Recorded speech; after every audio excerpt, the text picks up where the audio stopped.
Rules for motorcyclists. These rules are in addition to those in the following sections, which apply to all vehicles. For motorcycle licence requirements, see page 118 to 120. Highway Code Rule 83. On all journeys, the rider and pillion passengers on a motorcycle, scooter or moped must wear a protective helmet. This does not apply to a follower of the Sikh religion while wearing a turban.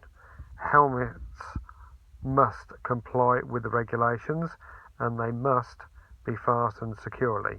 Riders and passengers of tricycles and quad cycles, also called quad bikes, should also wear a protective helmet. Before each journey, check that your helmet visor is clean and in good condition. Rule 84.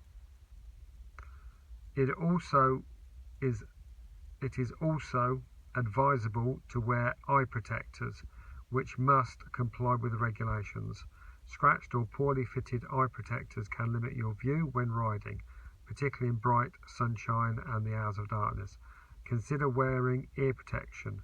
Strong boots, gloves and suitable clothing may help to protect